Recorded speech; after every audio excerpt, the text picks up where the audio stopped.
तो अभी हमने मैकेनिज्म डिस्कस कर लिया, एक्सप्रेशन डिस्कस कर लिया और इसके बारे में भी डिस्कस कर लिया, थोड़ा सा इसका डिस्ट्रीब्यूशन क्या है, इसका वर्टिकल नेम, इसका फैमिली वगैरह डिस्कस कर लिया। अब हम इसका लैंड प्रिपरेशन कर सकते हैं, ठीक है। बाकी के पॉइंट्स जो है हाइब्रिड सीड प्रोडक्शन में प्रैक्टिस टू पैकेज तक उसका डिस्कस कर लेते हैं। It's okay. तो नेक्स्ट पॉइंट क्या आएगा, field preparation.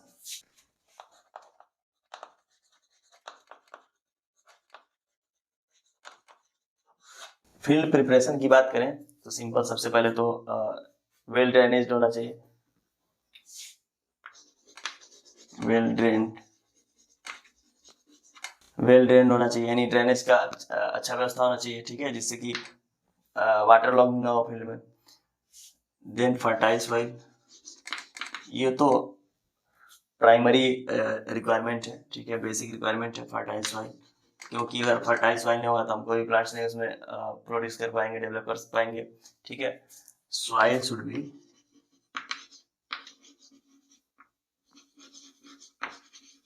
Medium to deep sandy loam, ठीक है।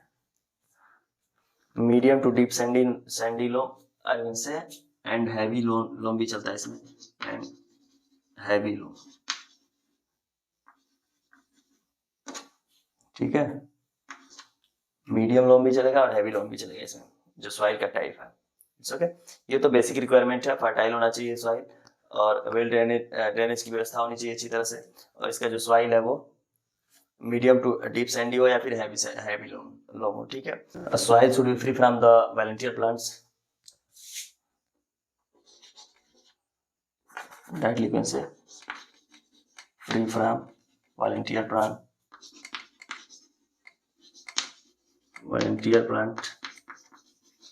इंक्लूडिंग ग्रासेस, जो प्रीवियस प्लांट्स है, वॉलंटियर प्लांट्स हैं, उससे फ्री होना चाहिए, ठीक है। फील्ड प्रिपरेशन के समय ये ध्यान दिया जाता है। Next, isolation distance. Isolation distance जो है वो फाउंडेशन सीट के लिए कुछ और होता है, सर्टिफाइड के लिए कुछ और होता है। फाउंडेशन के लिए और सर्टिफाइड के लिए दोनों अलग अलग होता है। फाउंडेशन सीट के लिए इसका डिस्टेंस होगा 600 मीटर, सर्टिफाइड के लिए 300 मीटर 300 मीटर, ओके। ये जो है कंडीशनल होता है, डिपेंड करता है क्लाइमेट पे। अगर क्लाइमेट कुछ ज़्यादा हवा चल रहा है तो ये 600 मीटर से बढ़ भी सकता है, ठीक है, डिपेंड करता है। लेकिन एक अप्रोक्सीमेट क्या होता है, फाउंडेशन सीट के लिए 600 मीटर आइसोलेशन डिस्टेंस, और सर्टिफाइड सीट के लिए 300 मीटर, ठीक है। हम बात करते हैं सीजन की। ये जो है कैस्टर रबी और खरीफ दोनों में होता है, rabi and kharif, it's okay. Season में रबी और खरीफ दोनों हो सकता है। सीजन के बाद सीड रेट की बात कर लेते हैं। सीड रेट में मेल के लिए अलग होता है, फीमेल के लिए अलग होता है। मेल के लिए 2 kg पर हेक्टेयर, और फीमेल के लिए ये मेल, फीमेल के लिए होता है 5 kg पर हेक्टेयर, ये फीमेल लाइन के लिए होता है, इट्स ओके। डिस्टेंस का स्पेसिंग कर सकते हैं। स्पेसिंग क्या होगा, 90 इंटू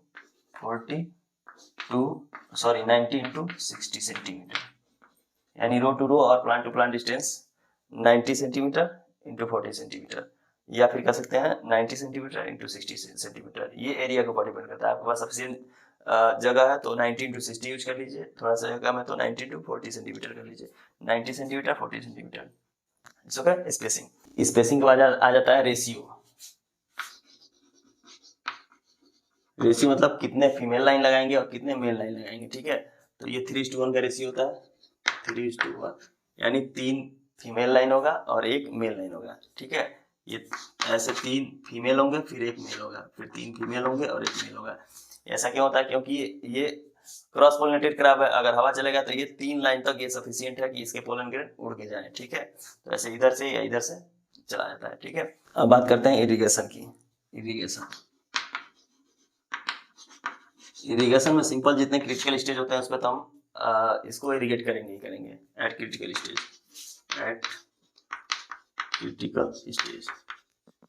ठीक है। क्रिटिकल स्टेज क्या होगा, जैसे इनिशियल इसमें 2 से 3 वाटर जो है वो सफिशिएंट होता है। तो पहला वाटर देने के बाद हम एक मस्ट होता है जो फ्लावरिंग स्टेज पे होता है, वो मस्ट होता है, फ्लावरिंग स्टेज पे हम अवॉइड नहीं कर सकते हैं, ठीक है, इरिगेशन। और इसमें एक हैशटैग चला लेते हैं, ध्यान देते हैं मॉइस्चर स्टेज को अवॉइड करना है, moisture stage should be avoid, यानी फील्ड में मॉइस्चर नहीं होनी चाहिए, सॉरी मॉइस्चर स्ट्रेस नहीं होना चाहिए, यानी हमारा जो सप्लाई है और प्लांट्स का जो कंज्यूमिंग क्वांटिटी है वो दोनों मेंटेन रहे, ठीक है। यानी हमारा वाटर सप्लाई कम हो गया और धूप बहुत ज्यादा है और वहाँ पे रेस्पिरेशन ज्यादा हो रहा है, यानी हमारा प्लांट जो ज्यादा कंज्यूम करेगा, हमने सप्लाई कम कर दिया है, तो उस कंडीशन में क्या होगा, उस कंडीशन में क्या होगा, स्टेमिनेट फ्लावर ज्यादा हो जाएंगे, ठीक है। तो जो हमारा प्लांट्स का जो हमारा रेशियो है ये गड़बड़ हो जाएगा, ठीक है। मान लीजिए फीमेल लाइन में हमने कर दिया ये काम गड़बड़, उसमें स्ट्रेस आ गया, तो क्या होगा, फीमेल लाइन में हमारे मोनेसिस प्लांट ज्यादा दिखने लगेंगे। It's okay. नेक्स्ट इरिगेशन के बाद हार्वेस्टिंग करते हैं। हार्वेस्टिंग के पहले रॉगिंग कर लेते हैं, ठीक है। रॉगिंग कितनी बार करते हैं,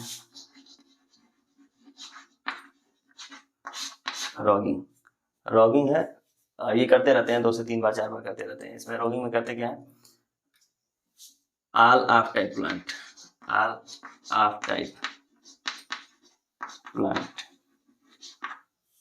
should be rolled out from male and female line both. It's okay. जितने भी आप टाइप प्लांट्स होंगे, चाहे मेल लाइन में हो या फीमेल लाइन में हो, उसको हम रोग आउट कर देंगे। all आप type plants should be rolled out from male and female line,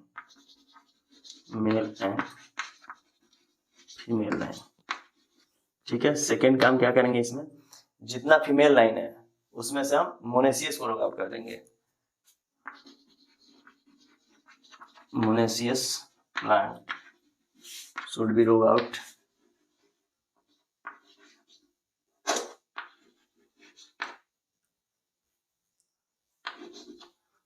from female line,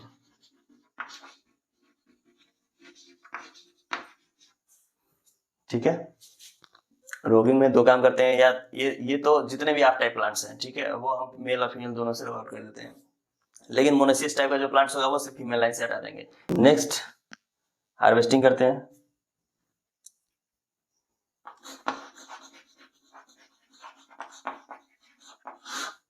harvesting है जो है वो 2 से 3 पिकिंग में करते हैं, ठीक है। 2 से 3, 3 से 4 कर सकते हैं। तो हार्वेस्टिंग हम 3 से 4 पिकिंग में कर सकते हैं। Can be harvested in 3 to 4 picking, यानी 3 से 4 तोड़ाई करेंगे, ठीक है। ये डिपेंड करता है इंस्पेक्शन पे। पहला इंस्पेक्शन की हमको मैच्योरिटी ज्यादा दिखी, यानी सीड मैच्योर होना शुरू हो गया। सभी एक साथ मैच्योर नहीं होते हैं, ठीक है। तो मैच्योरिटी दिखती जाएगी, जितने फ्रूट्स मैच्योर दिखेंगे उसको हम तोड़ते जाएंगे, ठीक है। ये 3 से 4 पिकिंग में करते हैं। ये जो पिकिंग है ये 90 to 120 डेज पे स्टार्ट हो जाता है। 90 to 120 डेज, यानी अगर हमारा क्रॉप 90 से 120 दिन का हो गया तो समझिए उसमें फ्रूट्स मैच्योर होने शुरू हो जाएंगे। तो उससे हम थोड़ा थोड़ा ये पिकिंग स्टार्ट कर देंगे, ठीक है। 25 to 30 डेज के इंटरवल पे,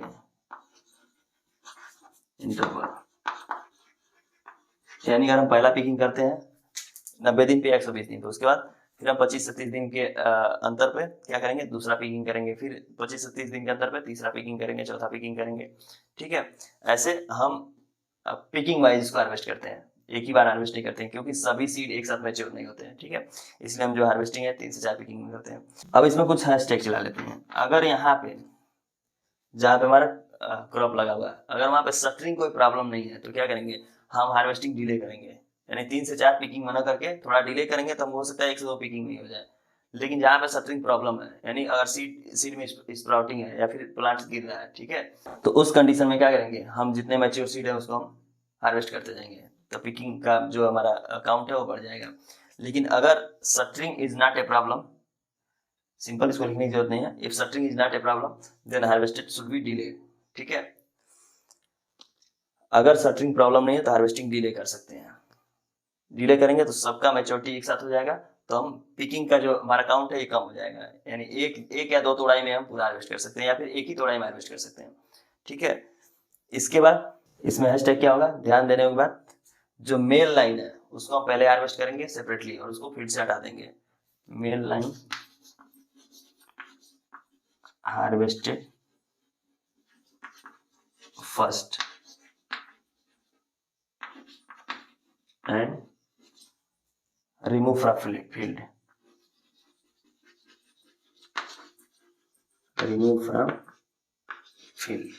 ऐसा क्यों करते हैं, ताकि मेल और फीमेल का मिक्सचर ना हो। ठीक है, सबसे पहले मेल को हार्वेस्ट करेंगे और हटा देंगे वहां से।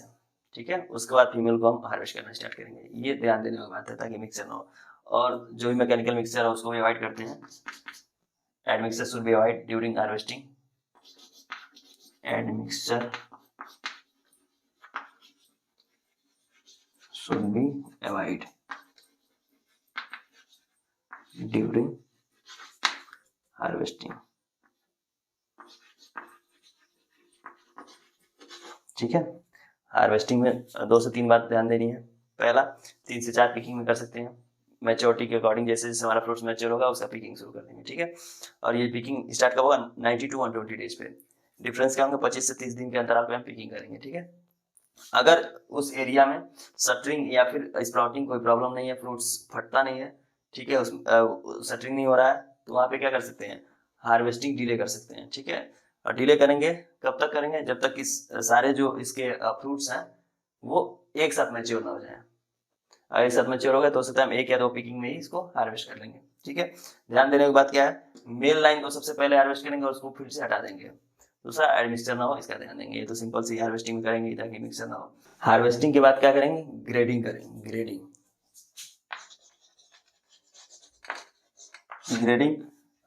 सीड के साइज के अकॉर्डिंग ग्रेडिंग कर लेते हैं। ठीक है, seeds are size grading, seeds are size grading,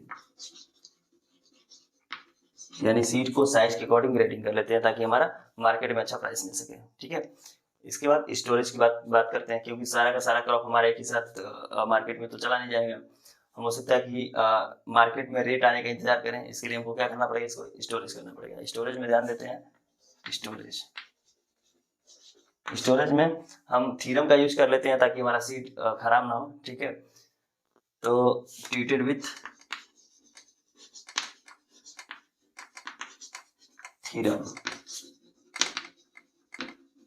2 ग्राम पर केजी, यानी 1 केजी सीड पे 2 ग्राम थीरम यूज करेंगे। ठीक है, ट्रीट के लिए। अब अगर कंटेनर में पैक कर रहे हैं, तो अगर नॉर्मल कंटेनर है, इन नॉर्मल कंटेनर, इसको 1 ईयर के लिए कर सकते हैं स्टोर नॉर्मल कंटेनर में। लेकिन अगर वेपर और मॉइस्चर प्रूफ हो, वेपर एंड मॉइस्चर प्रूफ